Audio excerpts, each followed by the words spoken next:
There we go. Great.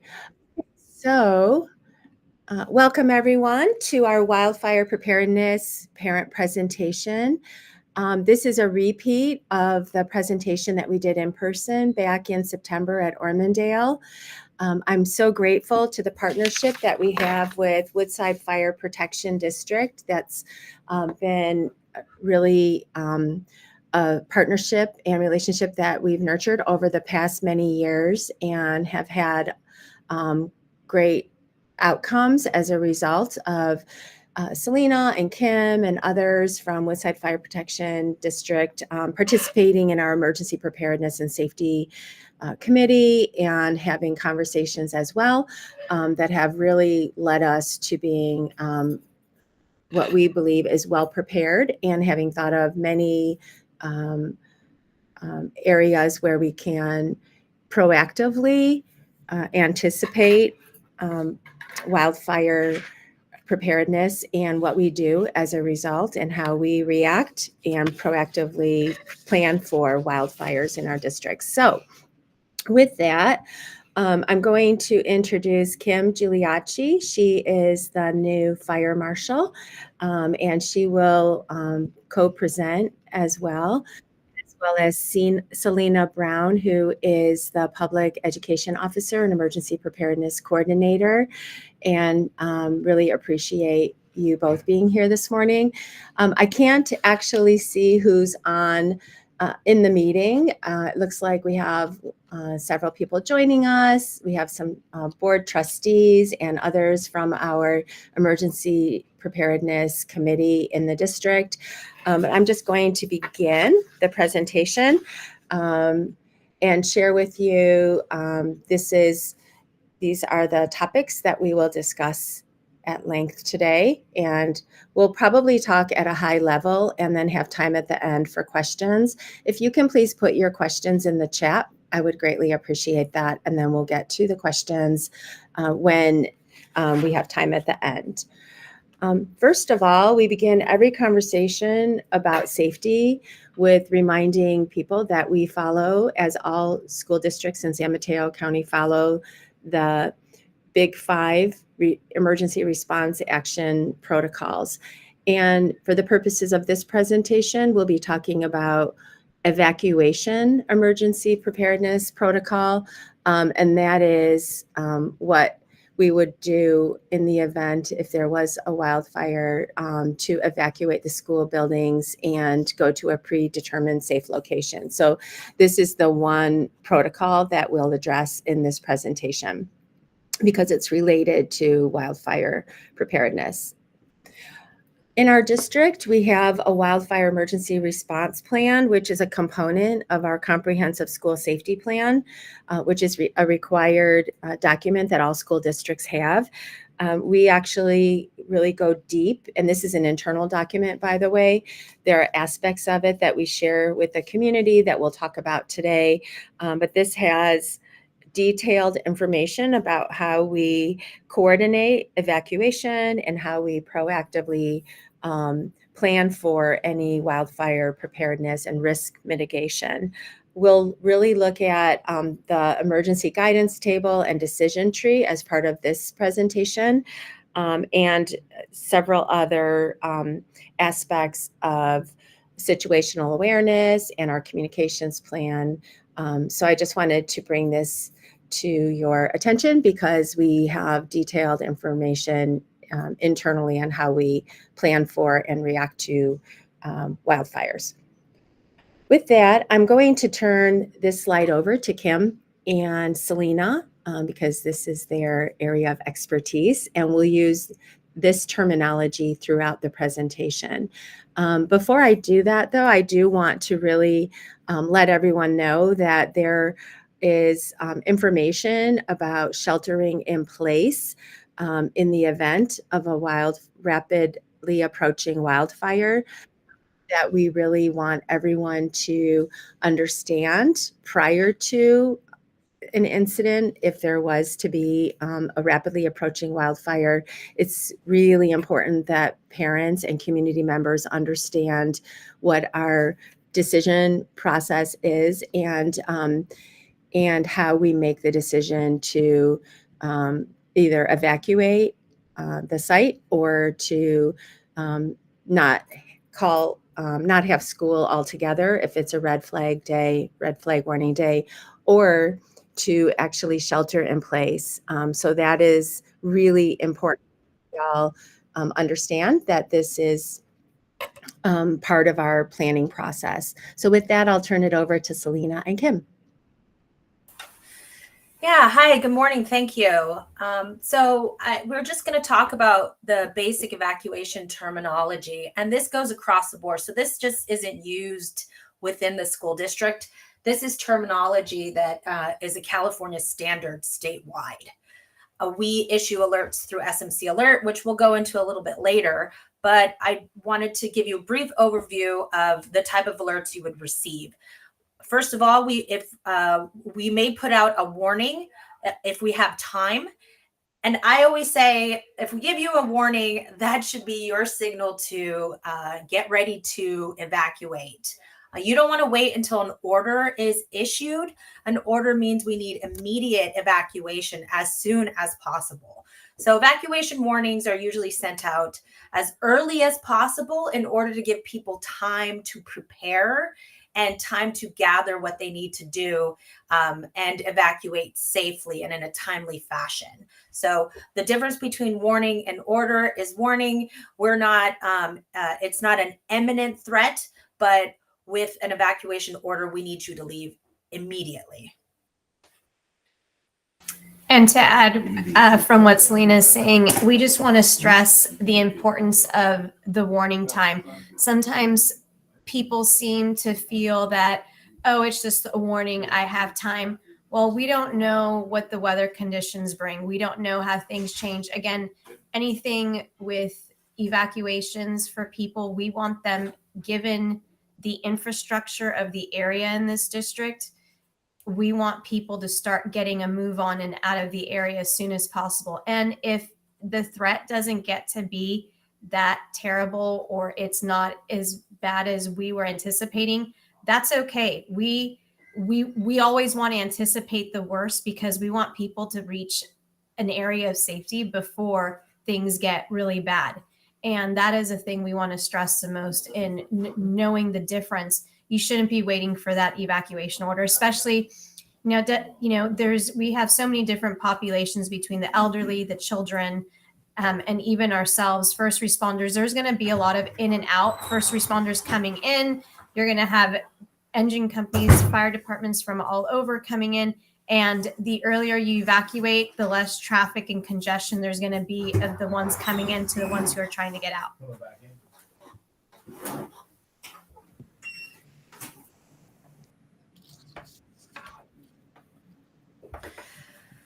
So in the event of a fast approaching wildfire where the circumstances do not allow us to evacuate safely and in a timely manner, we would issue a shelter in place order.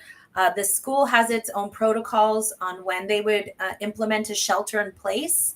And this obviously may be the most appropriate action. The school district is taking a lot of actions to ensure that their building structure has been hardened from wildfire, as well as defensible space.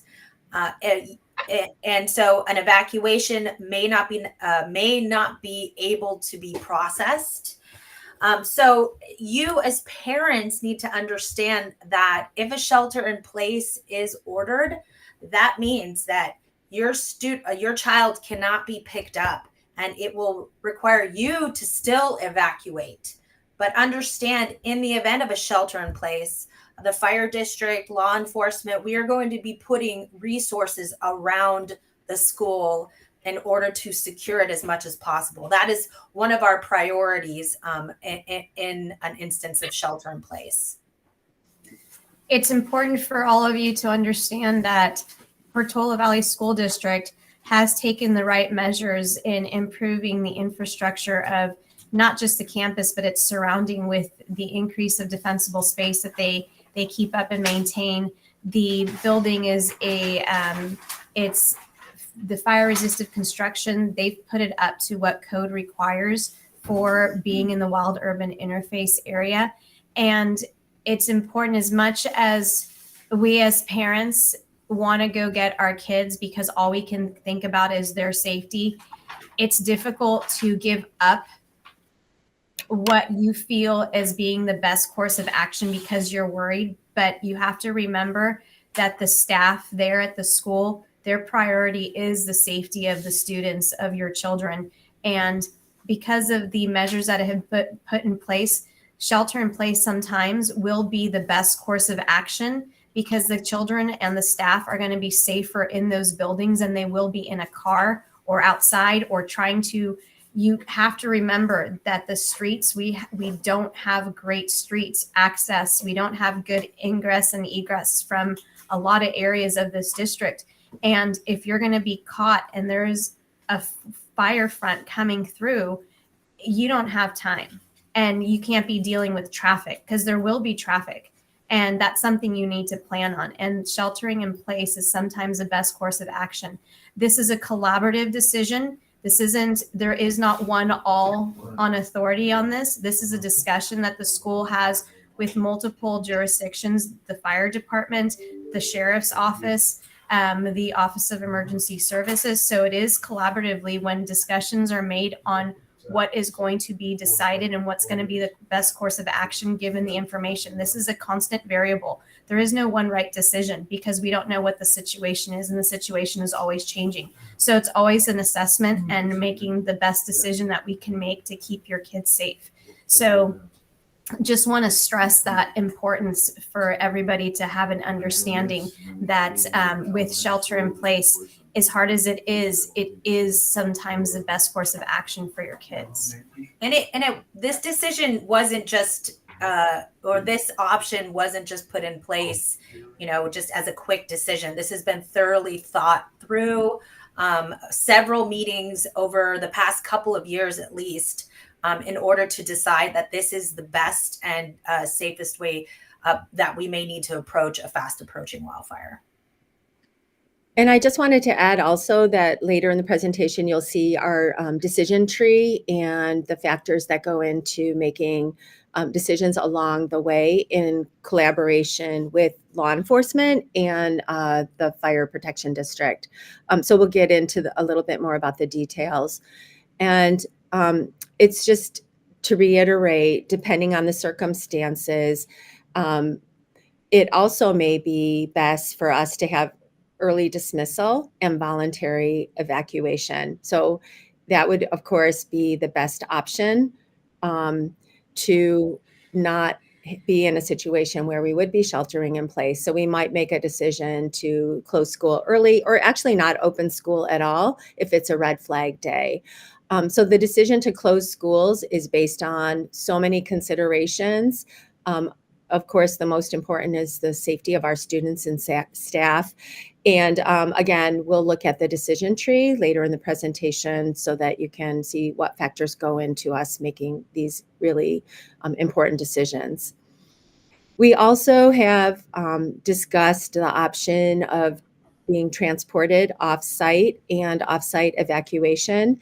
And these are all situational dependent and depending on the context of where the fire is coming from and other factors, we may have an option to be transported off-site if we get information early enough and where school is in session. And when or if we need to evacuate and have an off-site location for reunification, we have a process, and that's called standard reunification method. And with that, we first of all notify parents via Parent Square, and the message will look something like, due to a fast approaching wildfire, the school has closed. Please pick up your child at whatever location and bring your ID. And that's really important because we will not release students to anyone that is, first of all, not on the, is not a designated person on the Parent Square annual information. Power School annual information report. That's why it's really important for parents to keep their Power School information up to date. And then also bringing an ID like a driver's license so that we can ensure that we're releasing every student to the correct person. Even if we know you, we will ask for an ID. So this is important just to know in advance that bringing ID is an important aspect to our standard reunification process. And then we also ask that you bring your patients, because this will be a situation that is fraught with perhaps emotion and chaos, and we need everyone to be really patient if we do have this process in place. So again, we only release students to individuals who have been identified on the Power School annual update. And with that, that's why we put so much pressure on parents to keep their annual update up to date so that we know how to contact parents, and if there were to be the need for the reunification, that we would know who the appropriate authorized people are that can pick students up. And we won't get into the details of what the release process looks like, but it's something like there will be a check-in area where parents will fill out a card, two-sided card, and then again, their picture identification. Then parents would go to the reunification area where the students are assembled and would be released to the appropriate person, the authorized person. So this is the risk reduction and decision tree that we've been talking about a little bit. So as Kim and Selena both mentioned, we've done a lot on our campuses to protect and mitigate wildfire risk. Just a few highlights: our ventilation systems are top of the line, equipped with screen mesh that reduce the possibility of embers entering our spaces. And then we have vents that we can close remotely to prevent outside air from entering the building. And so all of our systems work and are according to code, and we're ready to implement that system if the need arises. Our roofing is also aligned with the correctly rated roofing systems that would be fire resistant. And then our new buildings are fully compliant with building code. So that, and in fact, it's intended to be in high fire danger areas such as Portola Valley, so the materials are non-combustible. However, our new buildings are not intended to be shelters in place, but they're designated or designed rather to resist ignition. So that's an important point as well. So they're not shelters in place specifically, not areas where we would shelter in place. And then again, to reiterate, we do maintain defensible spaces around our campuses, and we continue to clear unwanted vegetation.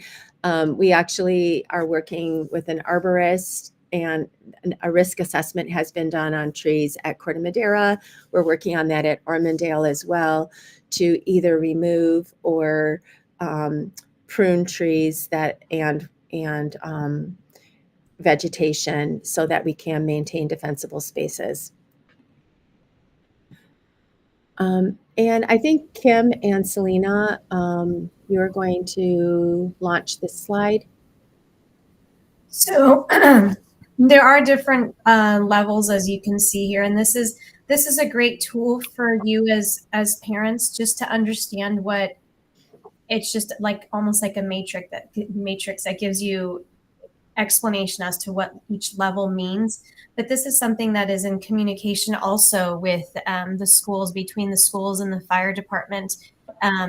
You'd be amazed at how much communicating goes on when anything is going on, so that we know let the school know what we recommend and if there's any dangers that we see.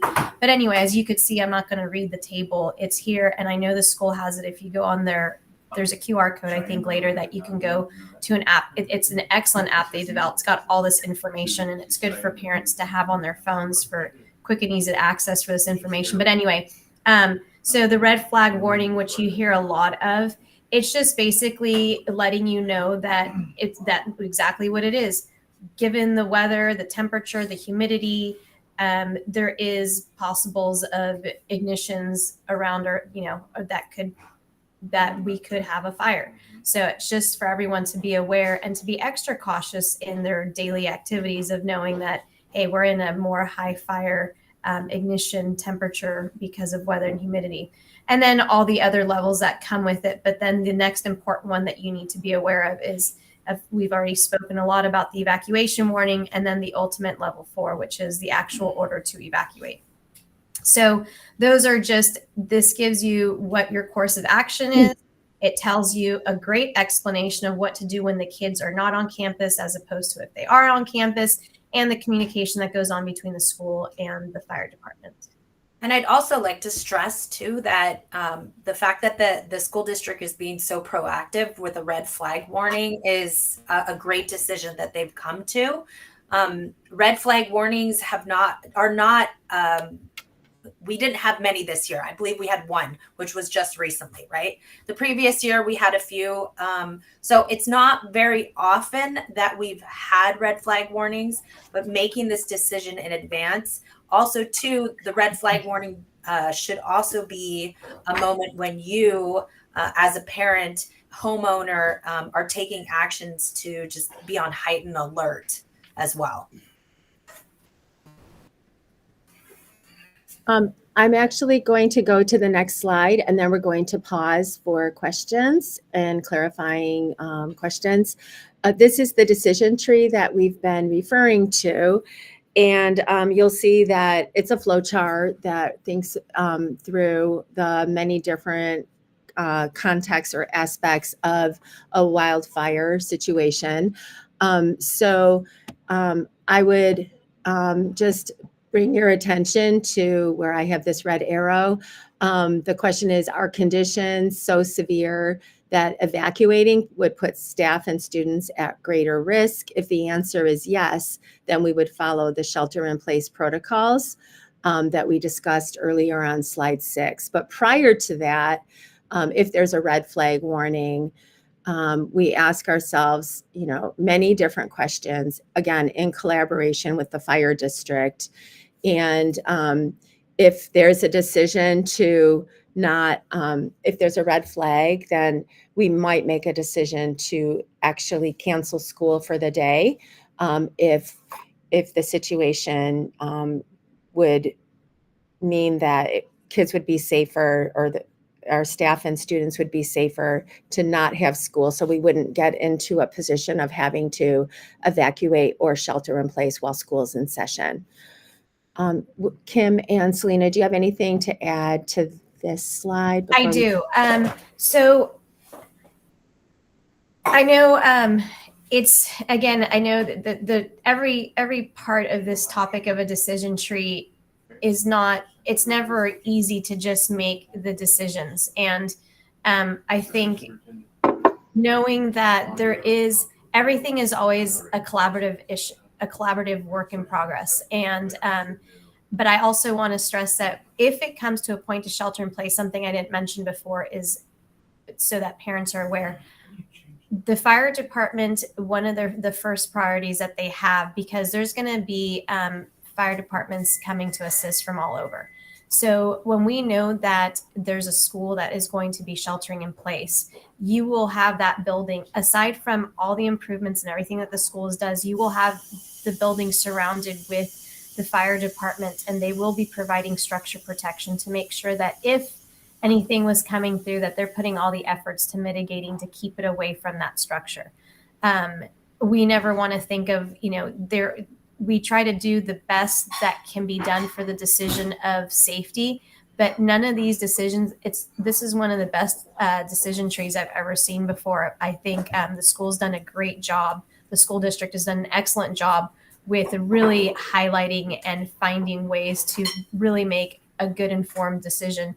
And the details on this, again, it's never just one person making a decision. So I just want really for that to be clear, is it's not just, Roberta making a decision, or, any of the principals. It's everyone together making the decision, and that they get a lot of their communication from the fire department, because we're the ones who are actively involved in what's going on. So we'd be able to help support and say, no, that's a great, no, we need to do this or that. So just understand that it's always collaborative. It's not just one person. Thank you, Kim. With that, I don't see any questions in the chat. Are there any clarifying questions that anyone has, or anything to add? Michelle? And then Steve?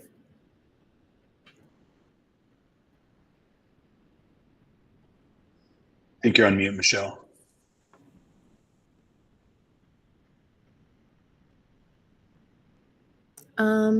I'll go to Steve, and then Michelle, you can figure out how to get off mute, or to unmute rather. Thank you. So in the slide that you had showed the recent work done to the school and the fire mitigation around the campus, I think you mentioned that it was also not set up to be a shelter in place. Right. So under the extreme scenario, we do use it as such, but it's not created to be what we're asking it to be. What are the... Can I just ask for clarification? Are you talking about this slide right here? No, the slide that showed the, yes, this one. Yeah. So just to be clear, that I was referring to the new buildings are not designed to be shelters in place. Right. That's my question. My question is, what kinds of upgrades or what kinds of things need to be done in order for a structure to be considered a safe shelter in place facility? Since this, even though the upgrades have been done and everything meets current code, it doesn't technically meet the requirement for a shelter in place. What needs to be done for that to happen, I guess my question. So in construction, there's different levels of construction rating and how buildings are created. There's a type 1 construction, which is basically a construction that the entire structure is a non-combustible, fire resistant. Basically it's built with concrete. You really don't have, you have some windows, but very minimal. The framing is not made of wood, it's all made of steel. So there's different levels of construction that classify how buildings are built. The school building is not built that way, but all of the measures as far as like the siding, the roofing, the type of windows they did put in, all meet requirements to be fire resistant, because they've had, let's say, the wood framing structures, they've been treated. So they've been treated to have that extra layer of protection on them, but we still can't classify them as being the highest rating of construction based on how it was built. But it still has if I would say, the exterior, the shell of it has been made to be fire resistive. So I don't know if that totally answers your question, but it's just how the building is built. That's what would make it where it was built for a shelter in place. Yeah, okay, that makes sense. So then I guess realistically, there's no additional things that the schools can have done to them now to increase their protective ability to match a shelter in place requirement. No, because they've done everything they can to make the building itself fire resistive as in lieu of, from how it was built from the ground up. Got it. Okay. Thank you. Thanks for asking, Steve. Michelle? Yeah, so one main idea was that a lot of areas that have increased fire risk have these out in front of either the firehouses or the schools. And I was wondering if that's something we can implement, because I think it's important for parents to know and be aware if there are fire dangers. And this is something I think our town is lacking. And I think this may be a helpful tool to inform. This is just one example. Plywood thing outside that you move the little thermometer on, or the arrow. And then also I have some concerns about the priorities of the reunification procedure. I think acute risks need to be priority. And what I'm hearing is that in an emergency, the priority is handing off children in a specific way that is abnormal from normal daily procedure. And I don't think that's the time to be practicing a new skill or asking parents to do things. If it is that much of an emergency, having them bring their IDs or update PowerSchool. And my other question or concern is about when power goes down, phone lines, internet. How are we going to be communicated to outside of the school? How are fire and police communicated to when phones and internet go down? So to that question, Michelle, I would ask that you hold it, and I will address it in subsequent slides, because we have put a lot of energy and time and effort into planning for communication, and to the extent that, contemplating if we don't have internet or cell phone access. So I'll answer that question later. And then for reunification procedures, thank you for your feedback on that. We are still working through that process. And then for the first point, for the thermometer type thing, I would just say for Kim and Selena, that's feedback for the town, right? Are there any other questions or comments, clarifying questions or input at this point? If I can chime in just for a quick moment there, the town does put up severe fire hazard signs at a number of entrances into central Portola Valley where I live. I'm not sure about the ranch or perhaps some other neighborhoods. And I actually talked to the town about that. And their mindset is that once they reach a certain point in the summertime, it's always a severe fire season. So they wouldn't anticipate moving that needle a lot, say past August 1st or whatever the day is they put the signs up.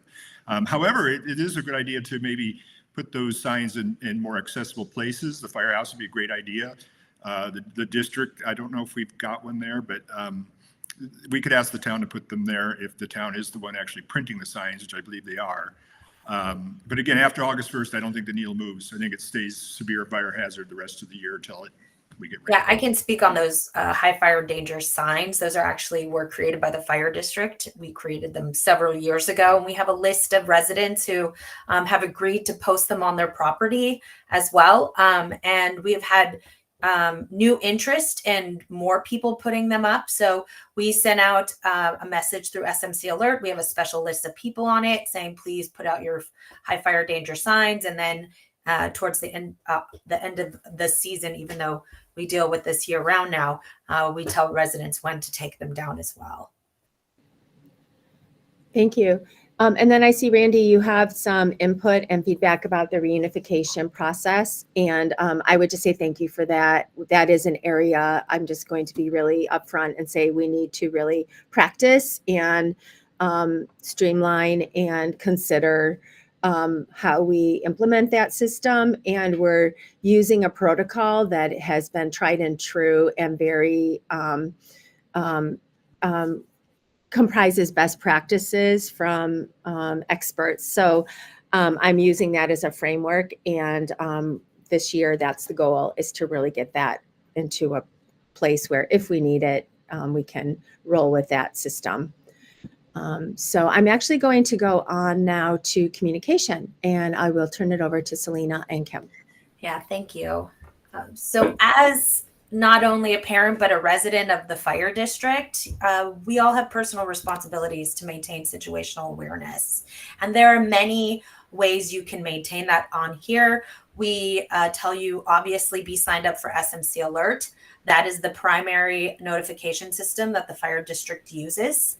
Another really great one, a resource if the power goes down, is the Portola Valley Radio AM radio station.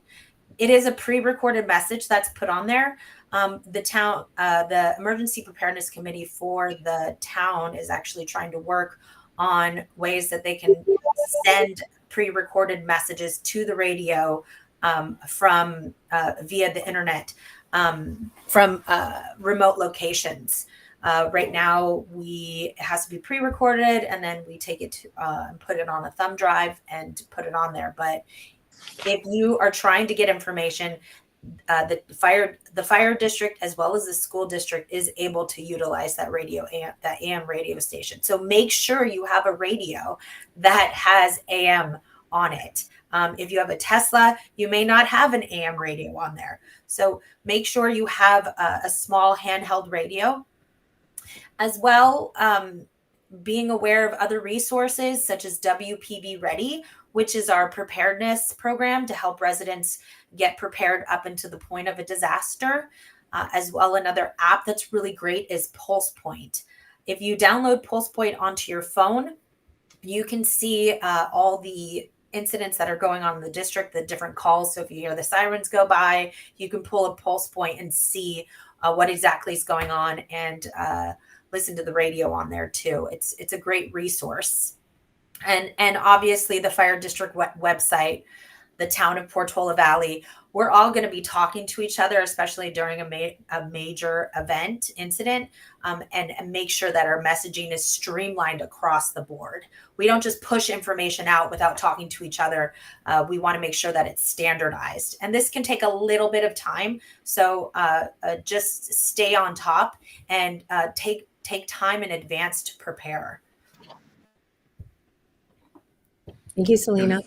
And I'll add just a little bit to that. Selena was very helpful with our neighborhood emergency preparedness group here in Golden Hills, and showed us these little AM radios that actually have a hand crank on them. So even if your batteries go bad, you can still get these things up and running and listen to the messages coming across on 1680. So those are available on Amazon. I don't know if you have those links, Selena, but I know everybody in our neighborhood bought one. I'll look for them and see if I can put them in here or have Roberta send them out. So on the next slide, I definitely wanted to talk about Zone Haven and SMC Alert. So for those of you that are familiar with Zone Haven, it's recently been bought out by Genesis. So that they are now called Genesis Zone Haven. They're keeping the Zone Haven name because obviously we have become very accustomed to it. But our media push to have residents know your zone is still very important. But if you go and download the Genesis app, Genesis Protect, you're able to go on there, and you have to make sure your location settings are turned on for it. But you're able to go on there and select which zones you want notifications for. So you don't have to memorize all these zones and think, okay, which one was for the school, which one was for maybe, if you have if you have a resident that's working in the district in another area, you just go ahead and click on there and figure out which ones you want notifications for. Mm-hmm. And then the app will notify you on there. So it's a great app to have on there. I definitely recommend having it. And then the link to SMC Alert is if we send out a notification for an evacuation warning to a certain zone or an evacuation order to a certain zone, that is when we are going to be using Zone Haven. So SMC Alert will be issuing orders with the zone attached if possible. You're not going to go on Genesis and not be signed up for SMC Alert and expect to get evacuation warnings or orders. It comes through SMC Alert if possible.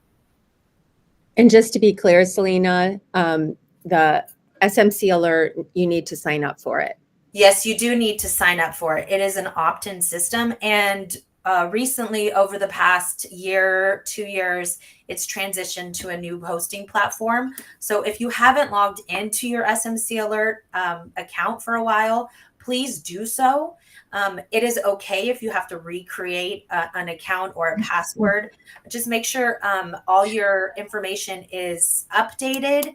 And if you notice after you do that, you're getting duplicate messages, please just contact me and I can go in and have them delete the older account. Because if you decide to put a different email or a different phone number, the process for them to remove duplicate accounts, it's not going to recognize it as an exact duplicate account. So you may get duplicate messages. Thank you. Within the district, we have areas or methods rather for internal communication. Most noteworthy is our two-way radio system where we have top of the line radios, which walkie-talkies, every single classroom and instructional space, as well as a staff member has a radio that we're getting more accustomed to using. We have training that we provide for all of our staff members on how to not only use the system, but which channels, and in fact, use this as the method for communication if there's no cell phone or phone system, if there's no electricity.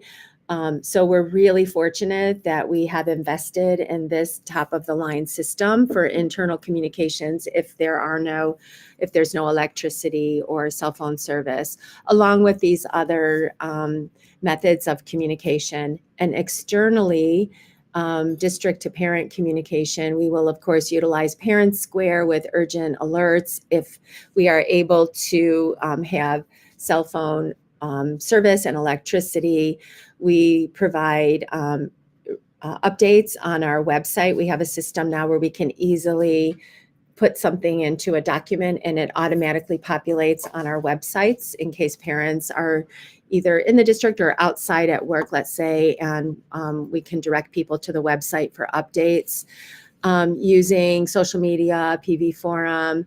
Of course, we also communicate through the town of PV Radio 1680. So we have a contact where we give information about the status of our school, if we're closing, or any updates about the situation, if there's an emergency. So we communicate that way.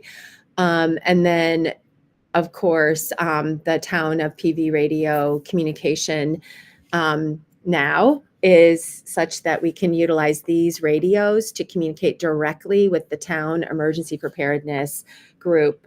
So we've established that line of communication, and we're really we're looking at ways that we can stay on that channel and have that going in the background so we can listen to the town channel, emergency channel, so that we can go to that channel, which has already been programmed on our units. And I know this is a lot of information, but I'm really excited about that level of communication that we have with the town at this point.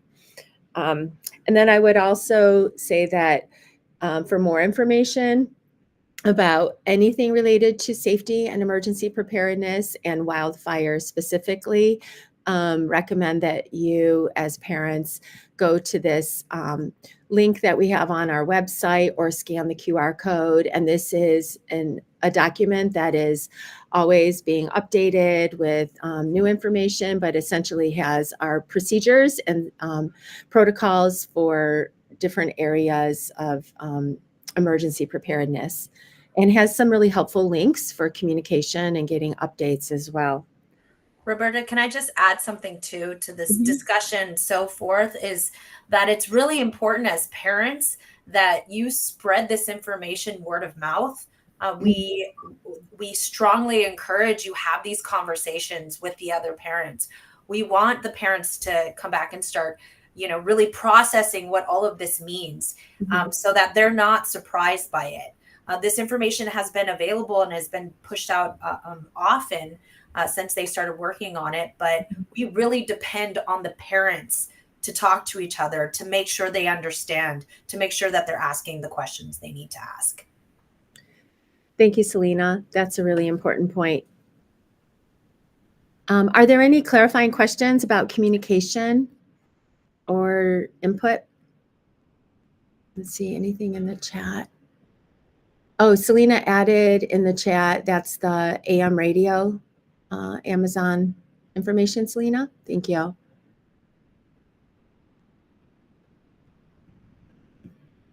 Okay. And next, relatedly, we'll talk about just briefly poor air quality and the protocols that we follow if there is a day, well, let me go back to this slide, where there is air quality index of either orange, red, or purple, meaning 101 or above. So we'll look at the protocols that we follow, which adhere to the San Mateo County Office of Education guidelines. And just as a side note, I will send out this presentation to every person who I have noted that's participating here. If you don't get it from me, can you please email me, because I think I have all of your addresses, but I want everyone that's attending to at least have this presentation. And like I said, we'll also put it on our website along with the recording. So SMCOE, the San Mateo County of Education, adheres to the Air Now and Bay Area Air Quality Management District data, and we make decisions based on that data. And when we determine that it is a poor air quality day, we address different levels of air quality, address our activity levels that we have at the schools based on the air quality. And there is some discussion about what comprises a sensitive group. So if you, just going back here again, there is a discussion at the California Department of Public Health, who is in that sensitive group. And so there is some discussion that all children are in the sensitive group and should be on restricted activity if air quality is in the orange zone. I will say that I'm getting clarification yesterday, today, and really up-to-date information from the San Mateo County Office of Education on this issue. Right now, we follow, again, unhealthy for sensitive groups is 101 to 150. Any parent who has a concern about their child and wants their child to have restricted activity on days where it is yellow orange or above air quality days, then you simply need to let the teacher and or principal know that, and we will definitely be flexible and honor that. Our response is when there is a poor air quality day, that we do keep our activities indoors, limit physical activity. And we do know that schools are the best place for students when the air quality is poor, because we can keep students indoors and we can continue to learn. There has been a little bit of concern among staff and in general, not just in our district, just because of the pandemic. And, we've kept windows and doors open and have really tried to have air circulation. And so we're really in that situation where we're balancing having air circulation and windows and doors open with closing the windows and doors if there's a poor air quality day. So we have a lot of discussions about that and follow guidance based on these resources here. However, if the air quality does become hazardous, 300 and above, and we don't feel like we can maintain safe precautions and restrict activity, even with all of the precautions that we have in place, then we may make the decision to close school again, using the decision tree and thinking about the context of the situation. So these are the school air quality activity recommendations from the California Department of Education that we follow. And fortunately, this year, we haven't had to have a lot of restricted activity, but there have been several days where we have kept windows and doors closed and restricted air activity of our students. So with that, I would open it up to discussion on any of the topics that we have discussed. I'll look in the chat. Michelle. Roberta, we have some things. Lena's going to just add a very important point that I think parents are really wanting to know about. something that we haven't touched on. Go ahead. Oh, thank you. Yeah, just to kind of backtrack a little bit, when Roberta mentioned that they now have communication with that handheld radio with the town, that same radio are radios that we have here too in the fire district. So I have one, the fire chief has one. So we're able to communicate directly with the town center and the school district as well if necessary. And we will be working on getting more radios to put on more of our apparatus as well. Great. Thanks for adding that. And if I could just add just a little bit to that, I have one right here. It's important to note that these radios do not receive the encrypted communications of the fire department or the police department. They do offer two-way communications between the town and anyone who has one of these. And that there's a resident in town, Ray Rothrock, who I believe holds test sessions periodically and does provide some training, or at least gives you some resources to get training. So these are available to parents and to residents of the community, but do not expect them to receive the actual encrypted communications from the fire department. I do want to clarify too that the radio Gary is talking about are our CERT GMRS radios, and we do have a higher level of radio, which I'm actually addressing right now. It's our digital radio system, which we use at the higher level incident management team. So in the emergency operations center at the town. So the CERT radios, residents, if they take the CERT training, they are able to purchase a pre-programmed CERT radio. And yes, we have many residents within the community, Ray Rothrock, and many others who will help you set that up so you can have it. So again, we strongly encourage you to take CERT training when it comes available. And our next session will be early next year. Next year, as in 2024? Okay. Thank you. I just on the radio piece real quick. I bought 2 weather radios a few months ago and I've been chatting with the folks in the EPC and Woodside Fire District about these radios that are, oh, sorry about the blur. They're equipped with the same technology. It's called SAME that can be a solution for if the cell and power is out. Yeah, but there's some trade-offs in that they're county-wide, and so this sort of discussion is happening. But I think there's potentially some other options that we should seriously consider. Given, I mean, it's not just during power outages. Cell coverage across Portola Valley is incredibly poor. Even at the school right now, when I take my kids over to the new Corte Madera playground, I have not just no bars. I have this weird SOS thing that there's just zero service, complete holds, and it's a real safety concern in town. I mean, I think over, I don't even say long term, but a medium term, I think it would be a real safety benefit for leadership to address cell coverage in town, because it's during emergencies, it could be, it's a matter of life and death. So. Yeah, that radio, that white one that Randy held up is actually a NOAA radio, so a National Oceanic Atmospheric Administration radio, right? So it's a broader range of area, and the way the notifications come out through it, the county actually has a contact that's down in Monterey area. So it's a little bit of a longer process to get a message out on there, but it is absolutely available for us and would be utilized in the event of a large wildfire. Yeah. I found a second version that is a combination. It's a battery backup combination AM FM and the same the weather radio alert. So this one is like my dual. Actually, this one right now is in my go bag from the red flag day. So, but this one was like $70. The other one was $35. But it seems like it's still sort of a discussion process whether the weather alert system, the same system would be used, but it could be a really good option, especially if the fire district could get the capability to issue it quickly. So it's something, I think it's something worth considering. Thank you, Randy. I want to take John's question in the chat. Can the fire protection system, which closes the vents, be activated during bad air quality days to keep the inside rooms somewhat insulated?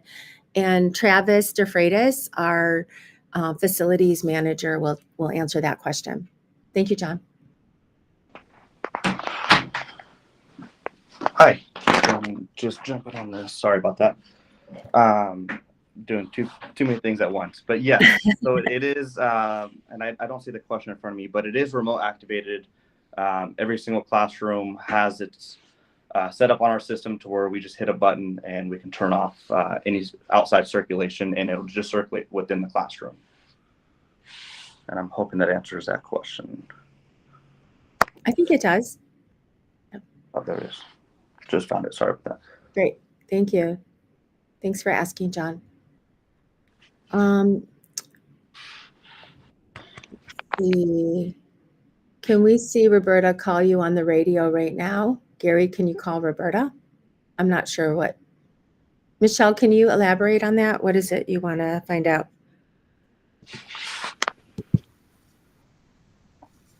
Yeah, I was just under the impression that there wasn't radios from out that go out of the school. I thought it was just staff could communicate within the schools on the radios. Yeah. Now I'm hearing that you do, because you do have communication into the school. So when cell and power and internet is down, you do have communication. Can we see that?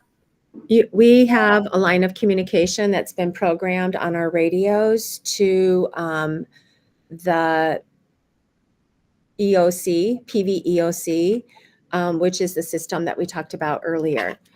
So let's see.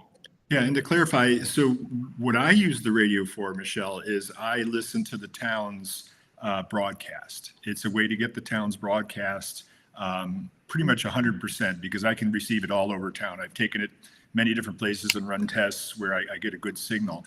What I do not use it for, and what I cannot use it for, is to communicate with the school district about the status of, say, my child. I have a kid at Corte Madera.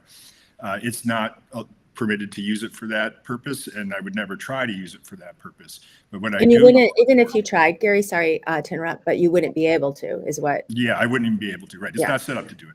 Yeah. And so, but what it does do very, very well is get you the information coming from the town. So that I think the pathway is that the district informs the town, and then the town broadcasts it out over several different mediums, the AM 1680 being one of them, and then the radio being the other one. So you could get the CERP will pre-program all the channels in here, and then you can just scan them if you want. I leave mine on the charger most of the time in scan mode in my office and just kind of listen. But I do not use it to communicate directly to the district.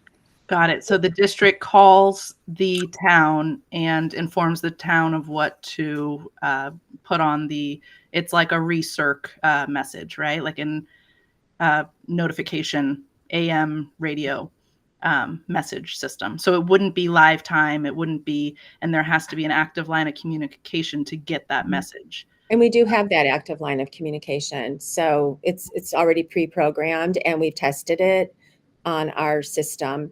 And furthermore, the town can say, hey, school district, this is what's going on. So we have two-way communication with the town. And what's that? Radio. What's the AM radio we need to listen to? 1680. 1680. Yeah. And is that publicized anywhere? Is that it's on the town website, and then it's also part of our emergency plan that I popped up at the end, the one with the QR code. And then also you can have it on your computer, like let's say someone's at work someplace else, you can listen to it via your computer as well. Great, thank you. I was concerned for when power's out, mostly for listening to that. But is there any way we can set up a example emergency situation where we have that 1680 and we have parents at a designated time log on and listen to the messaging and see how that goes and make sure we all can do it? I wonder if that's a question for the EPC at the town level. Yeah, I know Randy's on the EPC, but I believe that the EPC would not have a problem with putting on some sort of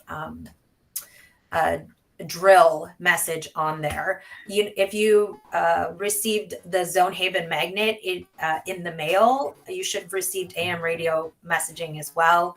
They are also even in the works of discussing putting up small signs that say AM radio station, right, with the station number on there too. So they're trying to get the word out. it's like SMC alert. We have to constantly tell people. So hearing that you weren't aware of it just makes me want to go, okay, I got to push the message more. And I encourage you as well to push the message to parents as well. Yeah, and also a comment to all that, because Michelle brings up a lot of good points with trying to figure out how things are being communicated to parents.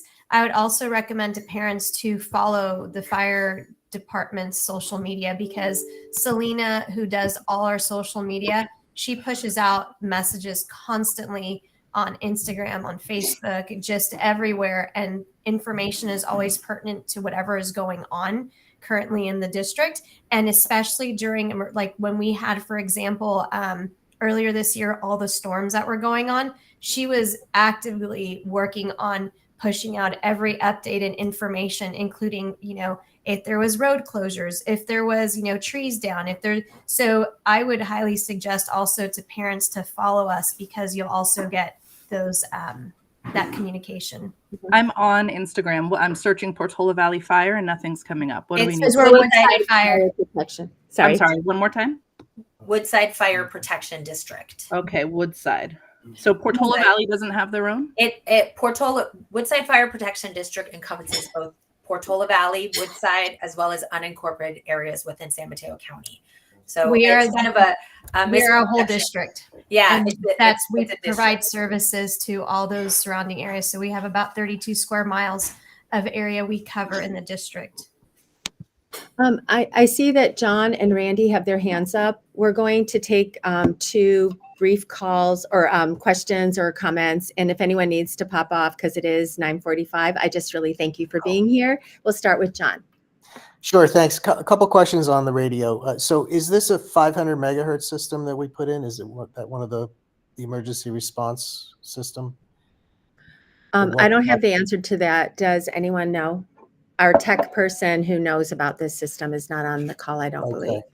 Do you know if it's direct radio to radio, or if it goes through a central hub, and it's the hubs at the fire station?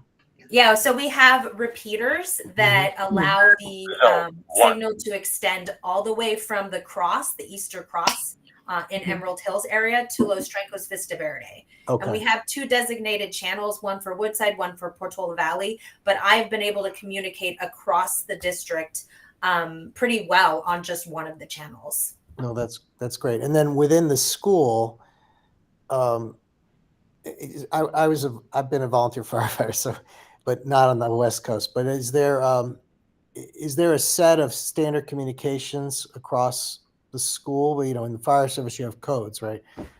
Is there, otherwise it gets to be bedlam when everybody's trying to talk. Is there a protocol there at the school, or? I'm sorry, John. Do you mean for using the radios for communication? Exactly. In an emergency situation, you have that radio in your hand. Yeah. How do people manage the traffic across 2 schools and the principal's office? That is such a great question. And so we have protocols and we train staff. And, with that, we can always get better. I know that Corte Madera uses the radios for a lot of communication during the day, for example, with the PE teachers, and it is great.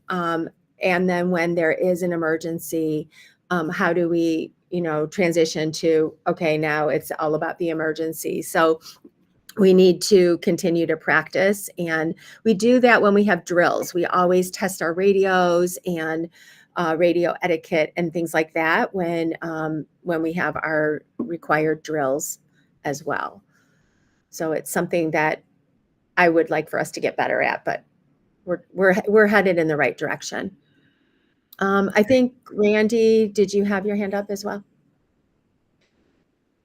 Yeah, thanks. I just posted some links to a bunch of docs if people want to dive into more technical information. I mean, the folks in the EPC are communications and radio pros, and having just joined this year, I still have not got up to speed on a lot of. I mentally divided into the internal communications for emergency first responders, those who want to listen in on those channels, and the ham operators. I would love to get there and join in on that at some point. But then the other side is the public facing, all the public messages going out, and just hearing the questions around the radio and such. I think it's critically important to keep emphasizing what Selena constantly emphasizes, which is two really critical things. SMC alert, sign up for that. Only 10% of San Mateo County is signed up for it. So it's a huge problem, because that's like the number one communication path. And then the second is the AM radio, because if cell or power or other things are out, your solution is a battery backup AM radio. So everyone in Portola Valley should have one. Everyone should use it, test it at their home, test it at where, at their workplace if it's nearby, just test it on their evacuation route to see if they have any dead spots. The tower was recently moved, and people have been working, including Ray Rothrock, have been working hard to boost that signal, so it does go everywhere in Portola Valley. But that's the thing that I think is most important, because if there's like an update, if there's an evacuation route that's compromised, that's where the message is going to be pushed out on those two channels sort of first and foremost. So everyone should. I mean, I would say that's like one of if not the number one thing that everyone should do. So, Michelle, you can test it out right now. If you have an AM radio anywhere in your house or in your car, just tune it to 1680, hear the message. There's always a message playing on it. Randy, I appreciate your comments, and I think it's a great way for us to end this presentation and meeting. And once again, I'll send this out. This will be on our website, and really appreciative that you took the time to listen in on this conversation. And to Selena and Kim, thank you so much for your partnership and for helping to guide us. We really appreciate it. Have a great day, everyone. Bye. Thanks. Bye.